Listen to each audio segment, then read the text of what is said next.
Friends, welcome back to my channel. ಇವತ್ತು ನಾನು ಪೊಂಗಲ್ ಮಾಡ್ತಾಯಿದ್ದೀನಿ, ಸ್ವೀಟ್ ಪೊಂಗಲ್ನ. ಅದಕ್ಕೆ ಅರ್ಧ ಬೌಲಷ್ಟು ಹೆಸರುಬೇಳೆ, 1 ಬೌಲಷ್ಟು ಅಕ್ಕಿ, 1 ಬೌಲಷ್ಟು ಬೆಲ್ಲ, ತುಪ್ಪ, ಗೋಡಂಬಿ ದ್ರಾಕ್ಷಿ, ಏಲಕ್ಕಿ ಪೌಡರ್ ತೊಗೊಂಡಿದ್ದೀನಿ. ಈ ಕಡೆ ಕುಕ್ಕರ್ಗೆ ನಾನು 2 ಸ್ಪೂನಷ್ಟು ತುಪ್ಪ, ಗೋಡಂಬಿ ದ್ರಾಕ್ಷಿನ ಚೆನ್ನಾಗಿ ಫ್ರೈ ಮಾಡಿ ಇಟ್ಕೊಳ್ತಾ ಇದ್ದೀನಿ. ಹೆಸರುಬೇಳೆ ಚೆನ್ನಾಗಿ ತೊಳೆದಿಟ್ಕೊಂಡು ತುಪ್ಪದಲ್ಲಿ ಚೆನ್ನಾಗಿ ಫ್ರೈ ಮಾಡಿ ಇಟ್ಕೊಂಡಿದ್ದೀನಿ.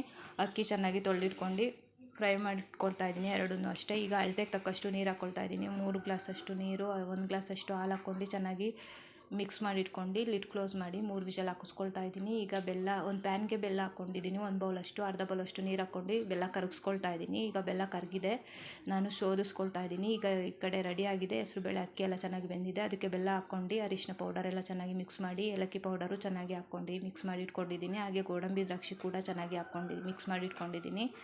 ಕೊಬ್ಬರಿ ತುರಿ ಹಾಕ್ಕೊಂಡು ಚೆನ್ನಾಗಿ ಮಿಕ್ಸ್ ಮಾಡಿ ಇಟ್ಕೊಂಡಿದ್ದೀನಿ. ಈಗ ತುಪ್ಪ 1 ಸ್ಪೂನ್ ಹಾಕ್ಕೊಂಡು ಮಿಕ್ಸ್ ಮಾಡ್ಕೊಳ್ತಾ ಇದ್ದೀನಿ. ಈಗ ಪೊಂಗಲ್ ರೆಡಿ ಆಗಿದೆ. ಈ ರೆಸಿಪಿ ನಿಮಗೆ ಇಷ್ಟ ಆಗಿದ್ರೆ ಪ್ಲೀಸ್ ಲೈಕ್ ಮಾಡಿ.